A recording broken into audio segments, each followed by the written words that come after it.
World में India की image वही हो चुकी है जो बिहार की नॉर्थ इंडिया के अंदर है।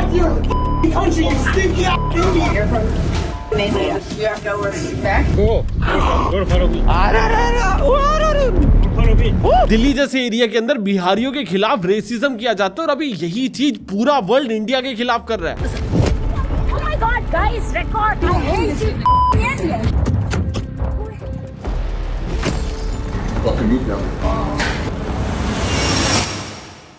और जब मैं बोल रहा हूँ कि इंडिया के खिलाफ हो रहा है, दैट डजंट मीन कि इंडिया के लोगों के खिलाफ हो रहा है। दैट मीन्स इंडिया के लोगों और उनके नेताओं के खिलाफ हो रहा है। हफ्ते के अंदर एक ना एक बार या तो डोनाल्ड ट्रंप आके ये बोल देता है कि भैया मैंने इंडिया पाकिस्तान की वॉर रुकवाई थी, या फिर ये बोल देते कि मोदी मेरे को खुश करना चाहता है। And I got a call from Prime Minister Modi saying we're not going to go to war, but I saved a lot of people, millions of people, on many other. जिसकी वजह से ग्लोबली इंडिया की image तो खराब हो ही रही है, पर उससे एक बहुत बड़ा कंसर्न भी है। मोस्ट ऑफ द कंट्रीज के अंदर इंडियंस के साथ रेसिज्म हो रहा है, उनको खुलेआम मारपीट दिया जा रहा है। 2014 से लेके आज तक 12 साल होने वाले हैं मोदी गवर्नमेंट को आने के बाद, और हमारी फॉरेन पॉलिसी खत्म होती दिख रही है। और मान लिया कि भैया 2014 से पहले हम लोग अपने घर पे बैठे खुद को विश्व गुरु तो नहीं मानते थे, बट आज की डेट में खुद को विश्व गुरु मानने के बाद भी रियलिटी ग्राउंड के ऊपर यही है कि भैया इंडियंस बाहर जाके सेफ नहीं है। याद है तुम्हें कुछ जगहों पे एक पोस्टर लगा होता था ब्रिटिशर्स के टाइम में कि dogs and Indians are not allowed. कुछ देशों के होटल्स के बाहर आज भी वो बोर्ड लगा हुआ है, पर उसके अंदर से डॉग्स का नाम हटा दिया गया। सिर्फ और सिर्फ बोर्ड भी लिखा हुआ है इंडियंस आर नॉट अलाउड। और हमारा ये सुपर पावर देश आंखों से बिजली निकाल निकाल के अपने सारे पड़ोसियों को हाथ से गवा चुका है। इवन ऑपरेशन सिंदूर के टाइम पे भी जो इंडिया ने पाकिस्तान के खिलाफ मिलिट्री एक्शन लिया था, उसको एक भी कंट्री ने ओपनली आगे सपोर्ट नहीं किया था, जबकि पाकिस्तान जैसे देश को फिर भी 3 कंट्रीज ने सपोर्ट किया था, बट इंडिया की बैकिंग करने ओपनली एटलीस्ट कोई भी नहीं आया। और अगर आज 12 साल बाद देखा जाए तो हम लोग China, Sri Lanka, Nepal, Bangladesh, USA, Maldives, Tajikistan, ये सारी कंट्रीज आ चुके हैं, क्योंकि सारी कंट्रीज के साथ हमारे रिश्ते कोई बहुत ज्यादा अच्छे नहीं है। और हाँ, बोल सकते हैं कि भैया रशिया और इजराइल के साथ हमारे काफी अच्छे कनेक्शंस हैं, बट अगर आप लोग सोशल मीडिया के ऊपर सर्च करने जाओगे तो इजराइल के लोग इंडियंस के खिलाफ किस तरह का रेसिज्म करते हैं वो भी आपको बहुत इजीली मिल जाएगा। और अगर आज की डेट में देखा जाए तो यूएसए हमारे काफी सारे डिसीजंस को मैनिपुलेट करे और हमारे पास कुछ खास ऑप्शन बचे नहीं है। और अभी इंडियन लीडर्स और रियलिटी में इंडियन लोगों के साथ वर्ल्ड के अंदर ये सारी चीजें क्यों हो रही है, इसको समझने के लिए आपको थोड़ा सा पीछे जाना होगा। और पीछे मैं आपको लेकर चलूंगा सिर्फ और सिर्फ 2 साल, क्योंकि 2 सालों के अंदर एक सारे के सारे इंसिडेंट काफी ज्यादा बढ़ चुके हैं। अभी पीछे एक न्यूज निकल के आई थी कि यूएसए ने अपने लोगों के लिए एक एडवाइजरी जारी करी है कि भैया आप लोग इंडिया के अंदर घूमने मत जाओ, हो सकता है वहां का एनवायरनमेंट आपके लिए सेफ ना हो। और स्पेशली वुमेन्स को रोका गया कि भैया आप लोग इंडिया ट्रेवल ना करो। और ये एडवाइजरी तब जारी करी जाती है जब या तो किसी देश के ऊपर कब्जा हो जाए या फिर उसके ऊपर वोट चल रही हो, एंड ये एडवाइजरी इस टाइम पे लागू की जा रही है। और उसका बहुत बड़ा रीजन ये है कि इंडिया के अंदर सिविक सेंस डेफिनेटली कम है। काफी सारे ऐसे इंसिडेंट हो चुके हैं जिसके अंदर लोग टूरिस्ट को हैरेस करते हैं। और अगर तुम लोग एक्स के ऊपर एक्टिव हो तो तुमने एक चीज देखी होगी कि बाहर के देश के लोगों को इंडियंस को ट्रोल करने में मजा बहुत आता है, और उसका one of the biggest reason ये है कि यहाँ पे कोई उनको टोकने वाला नहीं है। देखो अभी क्यों ट्रोल हो रहे हैं, उसके पीछे क्या रीजन है, उसके बारे में हम लोग डिटेल में बात करते हैं, पर हमको अपनी कामयाबी नकारनी नहीं चाहिए। अभी पीछे एक वीडियो निकल के आई थी जिसके अंदर एक कुत्ते की मेंटल स्टेज सही नहीं थी और वो एक मंदिर के चारों ओर चक्कर निकाल रहा था। अभी वो 1 या 2 दिन बिना खाए पिए चक्कर निकालता रहा और एक जगह पे जाके बैठ गया। अब उस कुत्ते की पूजा की जा रही है। अब लोगों को लग रहा है कि उस कुत्ते के अंदर भगवान है, उसको दक्षिणा चढ़ाया जा रहा है, हाथ जोड़े जा रहे हैं, पैर पड़े जा रहे हैं उसके, और डॉक्टर कह रहे हैं भाई उसकी मेंटल स्टेज सही नहीं है, काट जाएगा। और ऐसा कोई एक इंसिडेंट नहीं है, ऐसे हजारों इंसिडेंट्स है, और ये इंडियंस को ट्रोल करने के लिए ना one of the biggest trigger point बनते हैं। ऐसी चीजों से इनको पावर मिल जाती है हिंदुइज्म के ऊपर क्वेश्चन करने का। फिर ये लोग क्वेश्चन करते हैं कि आप तो मूर्तियों की पूजा करते हो, और ये आपके धर्म को डायरेक्टली अटैक करते हैं। और आज से कुछ टाइम पहले ना एक ट्रेंड आया था जिसके अंदर गूगल अर्थ का यूज करके ना वन ऑफ द मोस्ट अगली स्टेट को ढूंढना होता था, जिसके अंदर एक क्रिएटर क्या करता था, रैंडमली गूगल अर्थ के ऊपर विजिट करता था, एक कोई भी लोकेशन को मार्क करता था और जाके देखता था कि ये कौन सी कंट्री में और कैसी दिखती है। और आपको ये चीजें तब तक करते रहनी है जब तक आपको या तो कोई कूड़ा ना मिल जाए या फिर कोई घटिया अगली जगह ना मिल जाए। और इस गेम के अंदर लोगों ने ये चीज रियलाइज करी कि यार जैसे इंडिया पे क्लिक करते हैं कहीं ना कहीं पे कूड़ा मिल ही जाता है। फिर इन्होंने इस गेम का वर्जन 2 बनाया और उसके अंदर रूल्स रखे कि भैया हम गेम को तब तक एक्सप्लोर करेंगे जब तक हम इंडिया में एक ऐसी जगह ना ढूंढ ले जहां पे कूड़ा नहीं पड़ा। फिर ऐसी मीम्स बनाई जाती थी कि भैया इस गेम को 2 दिन से खेल रहा हूं पर एक भी जगह ऐसे नहीं मिल रही जहां पे कूड़ा नहीं पड़ा। उनके अकॉर्डिंग हम लोग बहुत गलीच हैं, बहुत गंदी जगह पे रहते हैं, हमारी हवा बहुत टॉक्सिक है। और हवा टॉक्सिक है ये चीज हमें पता भी है, पर हमको उसकी वैल्यू नहीं पता क्योंकि आज तक साफ हवा मिली नहीं है। या फिर टॉक्सिक हवा कैसे होती है, कितनी होती है, लाइफ की वैल्यू कितनी होती है, ये चीजें हमको बताई नहीं गई है। क्योंकि ऐसी चीजों के ऊपर मुंह बंद करवाने के लिए सरकार पहले फ्री राशन बांट देती है और बाद में आगे कहती है भैया जो राशन दिया था वो अपने घर पे रखो, एक काम करो हमने अटल कैंटीन भी खोल दिया, वहां जाके फ्री में खाना खा लो। अभी वीडियो के अंदर आगे बढ़ने से पहले ना एक चीज सोचो कि भैया हम लोग हेल्थ कॉन्शियस तो होते जा रहे हैं और उसके लिए घड़ी जैसे काफी सारे ट्रैकिंग डिवाइसेस भी लेके बैठे हैं, पर काफी सिलेक्टिव है हम लोग। हेल्थ के लिए स्लीप मॉनिटर कर लेंगे, स्टेप्स गिन लेंगे, कैलोरीज काउंट कर लेंगे, बट शुगर लेवल तभी ट्रैक करते हैं जब कोई ना कोई प्रॉब्लम आ जाती है। और मैंने देखा कि लोगों को लगता है कि भैया शुगर ना सिर्फ और सिर्फ उन्हीं लोगों को चेक करनी चाहिए जिनको डायबिटीज हो, बट रियलिटी में शुगर लेवल से आप लोग ये भी चीज ट्रैक कर सकते हैं कि डिफरेंट टाइप ऑफ फूड आपकी बॉडी के ऊपर कैसा रिएक्ट करता है। और जब आजकल हर घर के अंदर थर्मामीटर भी है, बीपी मॉनिटर भी है, तो ग्लूकोमीटर भी हो ही सकता है। और जब से बीटो का ग्लूकोमीटर आया ना तब से आप लोग अपने फोन से बहुत ही इजीली शुगर को ट्रैक भी कर सकते हो। इनके डिवाइस का प्लग एंड प्ले डिजाइन है और हर रीडिंग ऑटोमेटिकली आपकी ऐप के अंदर सेव हो जाएगी, जिसको आप लोग अपनी फैमिली को भी भेज सकते हो, डॉक्टर्स को भी भेज सकते हो। और अगर आपकी रिपोर्ट के अंदर कोई प्रॉब्लम आती है तो इसी ऐप से आपको मेडिसिन भी मिल जाएंगी। और बीटो का ये प्रोडक्ट 4.3 स्टार्स के साथ हाईएस्ट रेटेड भी है। और अभी इनकी इंडिपेंडेंस डे सेल भी चल रही है जिसके अंदर आपको ये किट सिर्फ 410 रुपए में मिल जाएगी। और ध्यान रखना कि ये सेल जल्दी ही खत्म भी होने वाली है। तो स्मार्ट वॉच से अपने स्टेप मॉनिटर करने के साथ साथ अभी इसको भी मॉनिटर किया करो। और अगर तुम लोग इसको बाय करना चाहते हो तो लिंक तुमको डिस्क्रिप्शन और पिन कमेंट के अंदर मिल जाएगा। और अभी हम लोग वीडियो के ऊपर वापस चलते हैं। अभी गंदी हवा, गंदा एनवायरनमेंट, ये चीजें देख के ना इनको तरस भी आ सकता था, पर इनको कभी भी इंडियंस के ऊपर तरस नहीं आता। और उसका one of the biggest reason है वहां पे होने वाले स्कैम्स। भर भर के इंडियंस यूएस के अंदर स्कैम्स करते हैं और मैक्सिमम उनके स्कैम करने का टारगेट कौन होता है? वहां के ओल्ड लोग। वो ऐसे नाटक करते हैं कि भैया मैं माइक्रोसॉफ्ट के अंदर काम करता हूं, आप एक काम करो, अपने कार्ड का नंबर बता दो, और उनके अकाउंट से पैसे निकाल के भाग जाते हैं। एंड यूएस के अंदर काफी सारे यूट्यूबर्स ने काफी सारे स्कैमर्स के फेस रिवील भी करे हैं। और इनके ऊपर अगर तुम लोग जाके देखोगे ना 30-30, 40-40 मिलियन व्यूज हैं, जिसकी वजह से ग्लोबल लेवल पे इंडिया की इमेज तो खराब हो ही रही थी। और जो बची कुछ कसर थी वो वहां पे रहने वाले इंडियंस ने पूरी कर दी। अभी इंडियंस लोग क्या होते हैं, वो ना बहुत मेहनती लोग होते हैं। वो वहां पे गए और उनकी सारी की सारी जॉब खानी शुरू कर दी। इंडियंस हर चीज के अंदर आउट परफॉर्म कर रहे थे, one of the biggest companies के अंदर सीईओ बन चुके थे। जो भी इंडियंस 1990 से लेके 2015 तक यूएस के अंदर सेटल हुए थे, उनके जो भी बच्चे हो गए थे वो भी आउट परफॉर्म कर रहे थे, जिससे यूएस के लोगों को लगने लगा कि भैया हमारे पास एक बहुत सॉलिड कंपटीशन, ये लोग बाहर से आ रहे हैं और हमारी जॉब्स खा के भाग जा रहे हैं। जिसकी वजह से अभी उसको रोकने के लिए H1B वीजा जो है उसको थोड़ा स्ट्रिक्ट किया गया है। बट इसकी वजह से भी ना एक हेट एलिमेंट यूएस के लोगों के माइंड के अंदर ना इंडिया के खिलाफ डेवलप होता जा रहा था, जिसकी वजह से जब भी वो लोग इंडिया को देखते थे कि भैया इनके पास हवा साफ नहीं है, इनके पास साफ जगह नहीं है, तो उनको तरस नहीं आता था, उनको नफरत होती थी और वो लोग इंडियन से चिढ़ना शुरू हो गए। और ये चीज तब बढ़ी जब लोग डंकी मार के यूएस के अंदर चले जाते थे। इंडियंस क्या करते थे, उनको वीजा वगैरह मिलता नहीं था, वहां पे रहने का परमिट होता नहीं था, तो डंकी मारते थे, तारों को नीचे से यूएस के अंदर घुस जाते थे। और इस सब के बाद क्या किया गया, इंडिया के खिलाफ ना ग्लोबल नैरेटिव शुरू हो गया। अभी पीछे एक पूप फेस्टिवल जो इंडिया के अंदर मनाया जाता है उसकी वीडियो वायरल हो गई। अभी तुम में से काफी लोगों को लगेगा यार कि इंडिया के अंदर पूप फेस्टिवल मनाया जाता है, and the answer is yes, poop festival बनाया जाता है किसी एक गांव के अंदर, और ये हमको ऐसे इंडियंस नहीं पता था। पर सोशल मीडिया के ऊपर आजकल क्या चल रहा है, ऐसा कंटेंट बहुत बेचा जा रहा है, काफी ज्यादा सोशल मीडिया में एल्गोरिथम में प्रमोट हो रहा है, जिसके अंदर इंडियंस की बेइज्जती करी जा रही है। तो जो फॉरेन यूट्यूबर्स है वो जान के इंडिया के अंदर विजिट कर रहे हैं और ऐसी चीजों को एक्सपोज कर रहे हैं। कभी झुग्गियों के अंदर चले जाएंगे, कभी ओल्ड दिल्ली चले जाएंगे। तुमने काफी सारी वीडियोस देखी होंगी जिसके अंदर फॉरेन ब्लॉगर्स आ जाते हैं, इंडिया के अंदर ओल्ड दिल्ली में कैमरा लेके घूम रहे होते हैं और बोल रहे होते हैं कि भैया ये गरीब आदमी मुझे स्कैम करना चाहता है, वो गरीब आदमी मुझे स्कैम करना चाहता है। कि जान करके उन गरीबों को अपॉर्चुनिटी देती है कि भैया हम लोग आए हैं, हम लोग गोरे हैं, हम लोग अमीर हैं, हम लोग अंग्रेज हैं, और तुम लोग अगर ज्यादा पैसे मुझे बताओगे तो तुम लोग अपना सामान हमें बेच सकते हो। और जब यही सेम चीज स्ट्रीट वेंडर्स करने की कोशिश करते हैं तो ये लोग पकड़ लेते हैं, भाई मुझे पता है ये तो तू 10 रुपए के लड्डू बेचता है, मेरे को 50 के दे रहा है। और ऐसी सेम चीजें, ऐसा नहीं है कि इंडिया के अंदर हो रही है तो सही हो रही है, गलत हो रही है। पर सेम चीज इजिप्ट के अंदर भी होती है, सेम चीजें अलग अलग कंट्रीज के अंदर भी होती है। पर इंडिया बदनाम क्यों है? क्या यूएस के अंदर जितने भी स्कैम्स होते हैं सारे के सारे इंडियंस करते हैं? बिल्कुल भी नहीं। बट क्योंकि इंडिया की पॉपुलेशन बहुत ज्यादा है और जो भी ब्राउन स्किन है ना उसको ऐसा इंडियन ही ट्रीट किया जाता है। तो अगर कोई बांग्लादेशी को स्कैम कर रहा है या फिर कोई पाकिस्तानी डंकी मार के यूएस के अंदर चला गया तो उनके लिए वो पाकिस्तानी नहीं है, उसके लिए वो इंडियन आदमी ही है। क्योंकि अगर ब्राउन स्किन है दैट मींस वो इंडिया से आया है। और इसका मतलब ये नहीं कि भाई इंडियंस बाहर जाके कांड नहीं करते, सिर्फ और सिर्फ पाकिस्तानी या बांग्लादेश वाले करते हैं, तीनों करते हैं। पर तीनों की जो बदनामी है वो अकेला इंडिया ही ओटता आ रहा है।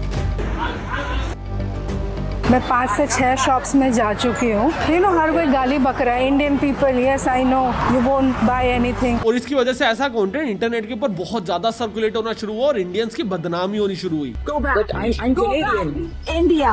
I'm Canadian, ma'am. Where your parents are dead. उनकी इमेज खराब हुई और आज की डेट में उनको बाहर टॉर्चर किया जाता है। कोई भी आके रैंडम आदमी उनको मार के चला जाता है, कोई भी आके हैरेस करके चला जाता है। Go back to your country, you Indian. In East Indian bull. Go back to your country, man. You suck. Australia के अंदर तो इंडियंस के खिलाफ लिटरली प्रोटेस्ट तक हुए हैं। और जब से सोशल मीडिया का नैरेटिव शुरू हुआ ना, उसकी वजह से सिर्फ और सिर्फ यूएस के अंदर ये चीजें नहीं रुकी है। यूएस से कनाडा गई, कनाडा से ऑस्ट्रेलिया है, ऑस्ट्रेलिया से जापान तक चली गई है। जापान के अंदर काफी सारे ऐसे होटल्स है जहाँ पे इंडियन से स्पेशली एक्स्ट्रा पैसे लिए जाते हैं। उनको बोला जाता है कि यार या तो हम लोग इंडियंस को रखेंगे नहीं, या फिर हम लोग आपसे एक्स्ट्रा सिक्योरिटी चार्ज लेंगे और जब आप होटल छोड़ के जाओगे तो पहले होटल की इंस्पेक्शन होगी, उसके बाद आपको आपकी सिक्योरिटी वापस करी जाएगी। और ये रूल पूरे वर्ल्ड के अंदर सिर्फ और सिर्फ इंडियंस के लिए। देखो अभी वर्ल्ड इस लेवल पे हमको आइसोलेट कर रहा है तो हमारे कोई ना कोई तो कांड रहे होंगे, पर हमको ये चीज भी माननी जरूरी है कि आप लोग एक बार ये वाली क्लिप देखो।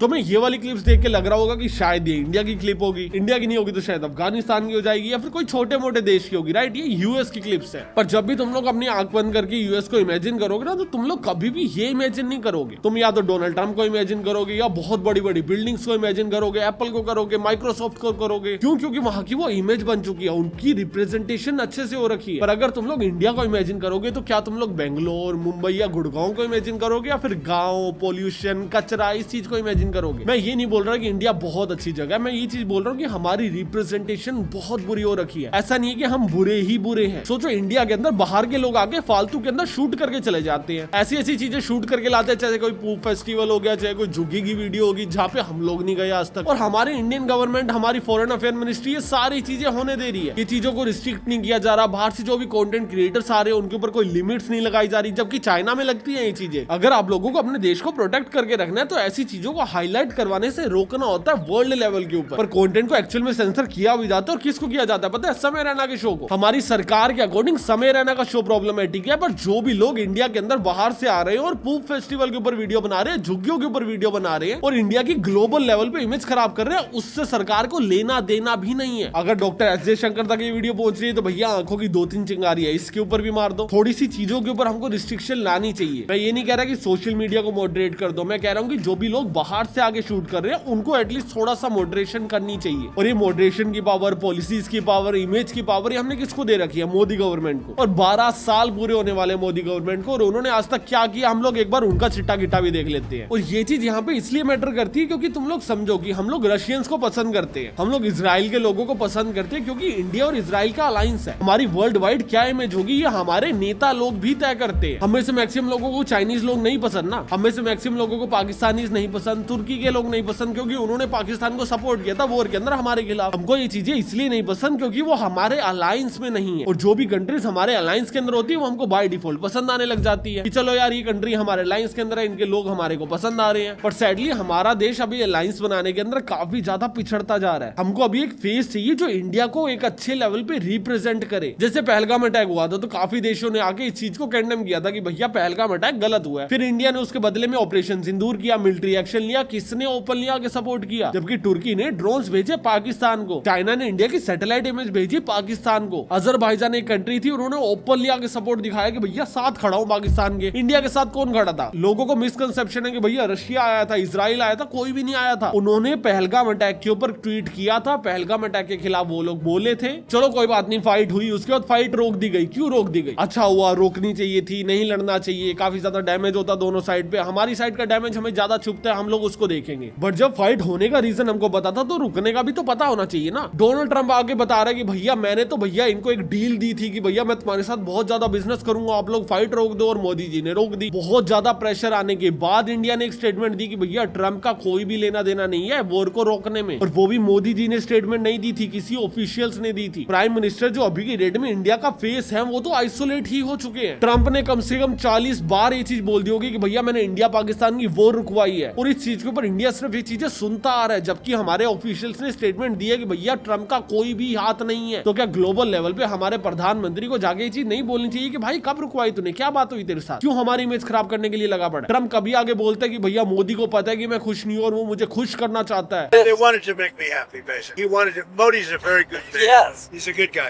He knew I was not happy, and it was important to make me happy. They do trade, and we can raise tariffs on them very quickly, and it would be People are very afraid bad of for that. them. कभी Trump आगे बोलता है कि मोदी ने मेरे से पूछा था may I see you please. Prime Minister Modi came to see me. Sir, may I see you, please? Yes. I have a very good relationship. क्या हो रहा है इन चीजों से? हम छोटे दिख रहे हैं, हमारी इमेज डाउन जा रही है इन चीजों से, और इसके ऊपर इंडिया क्या जवाब दे रहे हैं? एकदम कुछ भी नहीं, चुप हो जा रहा है। हमें मानता हूँ यूएस बहुत ज्यादा पावरफुल है, हमें मानता हूँ यूएस हमेशा दादागिरी दिखाने की कोशिश करता है, पर हर चीज को मान लेना भी कोई सोल्यूशन नहीं है, क्योंकि अगर एक बंदा बुली करने पे उतर ही आए और हम लोग उसकी बातें मान रहे तो वो और बुली नहीं करेगा। और जब हम ये यूएस और चाइना की बातें कर रहे हैं ना, इस सब के बीच में ना हम लोग एक चीज भूल जाते हैं कि भैया 70% लोगों ने सब्सक्राइब नहीं कर रखा, पर बोलने के बाद भी नहीं करते हो। तुम लोग इतने बुरे हो ना भाई, बहुत मेहनत लगती है वीडियोस बनाने में, सब्सक्राइब करके जाना। रशिया से तेल मिल रहा था हमको सस्ता, हमने यूएस के चक्कर में बंद कर दिया। और क्यों बंद कर दिया? क्योंकि यूएस ने शोर मचाना शुरू कर दिया था ग्लोबल लेवल के ऊपर कि भैया इंडिया यूक्रेन और रशिया की वॉर को फंड कर रहा है। और कैसे फंड कर रहा है? कि भैया वो रशिया से सामान खरीद रहा है, रशिया के पास पैसा जा रहा है, तो वो यूक्रेन के ऊपर अटैक कर रहा है। यहाँ तक सुनने में लॉजिकल लगता होगा, पर यूएस से खुद सामान ले रहा है। इंडिया ने एक स्टेटमेंट जारी करी, उसके अंदर बोला कि भैया यूएस खुद सामान ले रहा है तो हमारे को क्यों बोला जा रहा है। ट्रम्प से पूछा गया कि भैया आप लोग खुद सामान ले रहे हो तो भैया इंडिया को क्यों बोल रहे हो? कहता मेरे को पता नहीं, मैं चेक करके बताऊंगा एक बार। उसके बाद वहां की मीडिया ने वो सवाल दोबारा पूछा नहीं ट्रम्प से, इंडिया ने दोबारा वो क्वेश्चन पूछा नहीं ट्रम्प से, बट ट्रम्प ने 20 बार और आगे बोल दिया कि भैया इंडिया तो भैया रशिया की वॉर को फंड कर रहा है और हमारे ऊपर 25% का एडिशनल टैरिफ भी लगा दिया। तुम्हें याद है आज से थोड़े टाइम पहले ना मोदी जी ने एक फोटोशूट करवाया था, एक आइलैंड के ऊपर जाके बैठ गए थे और सारी की सारी दुनिया मालदीव्स को बायकॉट करके उस आइलैंड पे जाना शुरू कर दी। अभी मैं जान करके आइलैंड का नाम नहीं बोल रहा, मैं चाहता हूं तुम लोग गेस करो, जिनको नहीं समझ आया यहाँ लिखा रहा है। अभी ये चीजें क्यों हुई? एक मोदी जी ने 3 फोटोज डाल दी बीच के ऊपर बैठ के और वो पूरे के पूरे देश के अंदर फैल गई। क्यों हुई ये चीजें? क्यों? क्योंकि उस बंदे को हमने अपने देश का फेस बना रखा है। वो बंदा बहुत स्ट्रॉन्ग इन्फ्लुएंशियल पावर होल्ड करता है, राइट? तो क्या इतनी इन्फ्लुएंशियल पावर होने के बाद आपको पब्लिकली आके स्टेटमेंट्स नहीं देनी चाहिए, या फिर आपको आइसोलेट होकर बैठ जाना चाहिए? आपको ना ही कोई भी प्रेस कॉन्फ्रेंस करनी चाहिए और 1-2 एपिसोड निकाल देने चाहिए मन की बात के। आज से कुछ टाइम पहले मालदीव्स के अंदर प्रॉपर कैंपेन चल रहे थे इंडिया आउट के, कि इंडिया का सारा इन्फ्लुएंस बाहर निकाला जाए, इंडिया के जो भी मिलिट्री बेसिस थे वहां पे उसको भी हटा दिया जाए। इसी बेसिस के ऊपर मालदीव्स के अंदर तख्ता पलट हुई और अभी जो वहां की गवर्नमेंट है वो प्रो चाइना गवर्नमेंट है। तुम्हें लगा कि चलो यार मालदीव्स तो हमारा पहले भी कोई ज्यादा स्ट्रॉन्ग दोस्त था नहीं, हमारे रशिया से तो बन रहे हैं ना, बन रहे हैं, पर हम उनसे ट्रेड नहीं कर पा रहे हैं। रशिया के पास बहुत सारा ऑयल है जिसको हम लोग खरीद नहीं पा रहे हैं। क्यों? क्योंकि यूएस से बीच में आगे टांग अड़ा रहे हैं और हम लोग उसकी बात मान जा रहे हैं। और अभी तुम में से कुछ लोग बोलेंगे कि चलो यार हमारी चाइना से तो फाइनली बननी शुरू हो गई है ना, क्योंकि जब यूएसए वर्सेस इंडिया चल रहा था उसके बीच में चाइना ने हमें काफी ज्यादा सपोर्ट किया, चाइना ने एक हाथ बढ़ाया, चाइना की गवर्नमेंट और बीजेपी की गवर्नमेंट मिल भी रही है। अभी आरएसएस के साथ चाइना की गवर्नमेंट ने मीटिंग भी करी है, तो कुछ ना कुछ तो हो ही रहा होगा। एग्जैक्टली हो भी रहा है। चाइना इंडिया की धरती के ऊपर दोबारा कब्जा करने की कोशिश कर रहा है। लद्दाख के कुछ एरियाज को चाइना खुद का क्लेम कर रहा है, अरुणाचल प्रदेश को चाइना खुद का ही क्लेम कर दे रहा है, और वो भी अलायंस होने के बाद, ये राजीनामा होने के बाद ये चीजें हो रही है। और पीओके के अंदर ना एक जगह है शेख स्कम वैली, उसको भी चाइना कंट्रोल के अंदर ले रहा है और वहां पे सड़क बना रहा है। अभी पीओके के अंदर चाइना का कंट्रोल कैसे होया पहले वो बता देता हूँ। तुम्हें लगता होगा ये इंडिया का मैप है, बिल्कुल 110% यही इंडिया का मैप है, बट जो इतना एरिया ना वो एक्साइज चीन के अंदर आता है जिसको चाइना ने हथियार रखा है, और दूसरी साइड से इतना एरिया पाकिस्तान ने इंडिया का हथियार रखा है। और ये जो लाइंस देख रहे हो ये है LOC, line of actual control, और ये लाइंस ये डिसाइड करती है कौन से देश की कहां तक पहुंच है। अभी पीओके के पास एक जगह थी जिसको उसने चाइना को कुछ टाइम पहले बेच दिया था, और अभी चाइना उसके अंदर सड़क बनाने की कोशिश कर रहा है, और डेफिनेटली इंडिया उससे ना खुश है, क्योंकि भैया वो तो इंडिया की जगह है। तो एग्जैक्टली ये चल रहा है हमारा चाइना के साथ, और ये वही चाइना है जिसने ऑपरेशन सिंदूर में पाकिस्तान को सपोर्ट किया था, और इंडियन आर्मी के सोल्जर्स की सारी लोकेशन सैटेलाइट इमेज से पाकिस्तान को दी थी। बांग्लादेश के अंदर तुम्हें पता होगा हिंदूज के ऊपर अटैक किया जा रहा है। बांग्लादेश की जो भी डिक्टेटर थी शेख हसीना, उसको इंडिया ने अभी पनाह दे रखी है और उसको बांग्लादेश के अंदर मौत की सजा हो चुकी है, और इंडियन गवर्नमेंट शेख हसीना को रिलीज नहीं कर रही है। अभी उनको रिलीज करना है नहीं करना वो उनकी इंटरनल पॉलिसी है, मेरे को उसके बारे में ज्यादा पता नहीं और ना ही मुझे कमेंट करना। बट रियलिटी क्या है, इस चक्कर में हम लोग बांग्लादेश से अपना अलायंस खराब कर रहे हैं। और आज से कुछ टाइम पहले बांग्लादेश ने एक और मैप निकाला था जिसका नाम था ग्रेटर बांग्लादेश, जिसके अंदर वो भी इंडियन टेरिटरीज को खुद का क्लेम कर रहे थे। और जिनको नहीं पता 2022 2022 से पहले तजाकिस्तान के अंदर हमारा एक मिलिट्री बेस था जिसको हम लोग पाकिस्तान के ऊपर नजर रखने के लिए यूज करते थे, और 2022 के अंदर हमारे पास उससे भी एक्सेस चला गया है। ऑलमोस्ट 20 साल से हमारी आर्मी उस बेस को हैंडल कर रही थी और अभी 2022 के अंदर पूरे बेस को क्लोज कर दिया गया। अगर हम लोग कनाडा की बात करें तो कनाडा के अंदर खालिस्तान मूवमेंट प्रोटेस्ट हो रहे हैं और कनाडा की गवर्नमेंट उन चीजों को रोक भी नहीं रही है। और खालिस्तान प्रोटेस्ट मतलब एंटी इंडिया प्रोटेस्ट। खालिस्तान वो बॉडी है जो कहती है कि भैया पंजाब इंडिया का पार्ट नहीं है और पंजाब को एक अलग देश होना चाहिए। अगर हम लोग नेपाल की बात करें तो उनकी कुछ पॉलिसीज ऐसी बनती दिख रही है जिसके अंदर वो चाइना के ऊपर ज्यादा सपोर्ट हो रहे हैं। उन्होंने भी एक नया मैप निकाला था जिसके अंदर नेपाल ने क्लेम किया था कि भैया इंडिया की कुछ टेरिटरीज नेपाल की है। प्लस में तालिबान के एरिया की साइड से उन्होंने अभी ट्रेड को ओपन कर दिया चाइना की तरफ से, और अभी उनकी टॉक्स चल रही है जिससे वो और ज्यादा बॉर्डर को ओपन करेंगे और ज्यादा ट्रेड करेंगे। श्रीलंका की बात करें तो श्रीलंका भी न्यूट्रल होकर चल रहा है, ऐसे कुछ आर्टिकल्स के अंदर मैंने पढ़ा है। बट मेरा एक दोस्त रहता है तमिलनाडु के अंदर जिसने मुझे बताया था कि भैया जो भी साउथ इंडिया के लोग हैं उनकी श्रीलंका के लोगों से बनती नहीं है, और काफी सारे इनके बीच में कंट्रोवर्सीज भी हुई है जिसके बारे में मुझे ज्यादा नहीं पता है। बट शॉर्ट यही है कि भैया साउथ इंडिया और श्रीलंका के लोगों की आपस में बनती नहीं है फॉर सम रीजन, और रीजन मुझे अभी नहीं पता। तुम लोग थोड़ा रिसर्च कर सकते हो, मैं गलत इन्फो नहीं देना चाहता, और इस चीज को भी मैं शायद लगा के बोल रहा हूँ क्योंकि शायद ही है। पाकिस्तान का मुझे तुम्हें बताने की जरूरत नहीं है, ईरान के ऊपर चलते हैं। ईरान के अंदर इंडिया ने एक चाबार पोर्ट बनाया था जिसको वो यूज करने वाला था पाकिस्तान को बाईपास करने के लिए, क्योंकि अगर हम लोग रशिया को डायरेक्टली सामान बेचना चाहते हैं तो हम लोग चाबार पोर्ट का यूज करते थे। और अभी हुआ क्या कि ईरान के अंदर प्रोटेस्ट हो रहे हैं और जो भी कंट्रीज ईरान से ट्रेड कर रही है उसके ऊपर 25% एडिशनल टैरिफ लगेगा। ये चीज डोनाल्ड ट्रंप ने बोल दी है। इंडियन गवर्नमेंट का बोलना है कि ये चीजें हमारे ऊपर लागू नहीं होती है क्योंकि हमको थोड़ा बहुत सैंक्शंस मिला हुआ था और हम इन सैंक्शंस को थोड़ा बहुत आगे बढ़ाने की कोशिश करेंगे और हम यूएस से टच में है। बट चाबार पोर्ट इंडिया के लिए एक बहुत ही स्ट्रेटेजिक लोकेशन है और अगर ऊंच नीच होती है तो इंडिया को इसके ऊपर भी बहुत ज्यादा डैमेज होने वाला है, और उसका रीजन भी अगेन बैकएंड के अंदर यूएस से ही रहेगा। एंड यस, यूएस के साथ तो हमारी अड़बड़ चल ही रही है। आज से कुछ टाइम पहले यूएस और इंडिया एक अलायंस बन के रहते थे, पर अभी की डेट में यूएस और इंडिया का बढ़िया नहीं चल रहा है। और अगर तुम्हें रियलिटी चेक दूं तो यूएस और पाकिस्तान की ट्रेड डील हो चुकी है, पर इंडिया और यूएस की ट्रेड डील अभी तक नहीं हुई है। जो पिछले साल की स्टार्टिंग के अंदर हो जानी चाहिए थी वो इस साल तक की स्टार्टिंग तक भी नहीं हुई है। देखो अभी फॉरेन पॉलिसी बनाने वाले लोग ना हमसे बहुत ज्यादा स्मार्ट है, उनको अकल है कि भैया क्या बात कहाँ बोलनी है कहाँ नहीं बोलनी है, हम लोग उनके ऊपर छोड़ सकते हैं चीजें। पर हमारे पास भी इतना हक है कि हम लोग उनके काम को जज कर सके कि वो अच्छा हो रहा है या नहीं हो रहा। हम लोग कुछ बेनिफिट ऑफ डाउट्स दे सकते हैं कि ठीक है यार कंडीशन सही नहीं होगी, ठीक है यार माहौल सही नहीं होगा, हो सकता है दो चार चीजें हमारे खिलाफ हो जाएं, पर तजाकिस्तान हाथ से जा रहा है, रशिया से काम नहीं कर पा रहे हैं, ईरान का पोर्ट भी खतरे के अंदर बैठा है, श्रीलंका भी खतरे के अंदर है, पर काम कैसा हो रहा है कैसा नहीं हो रहा है इसको जज करने की पावर्स भी हमारे पास होनी चाहिए। और अगर शॉर्ट के अंदर समराइज करूं तो इंडिया की ऑलरेडी इमेज काफी ज्यादा खराब हो चुकी है। हमारी पावर अपने पड़ोसियों के ऊपर खत्म हो चुकी है, यूएस हमको इंटरनेशनल लेवल के ऊपर ट्रोल कर रहा है, लोग इंडियंस को इंटरनेशनल लेवल के ऊपर ट्रोल कर रहे हैं, इंडियंस के खिलाफ रेसिज्म हो रहा है, इंडियंस को बाहर मारा पीटा जा रहा है। और इसके लिए ना हमारी सरकार को जल्द से जल्द कुछ करना चाहिए जिससे इंडिया की इमेज ग्लोबल लेवल के ऊपर खराब होनी बंद हो। बाकी तुम्हारा इसके ऊपर क्या ओपिनियन है मुझे कमेंट सेक्शन में बताना। तुम्हें क्या लगता है कि इंडियंस की इमेज किसी और वजह से भी खराब हो रही है या फिर इंडिया किसी और रीजन से भी स्ट्रगल कर रहा है या फिर नहीं कर रहा, मुझे अपना ओपिनियन डेफिनेटली बताना। और वीडियो को चेकआउट करना बिल्कुल मत भूलना। मैं तुमसे मिलता हूँ अगली वीडियो में, तब तक के लिए बाय।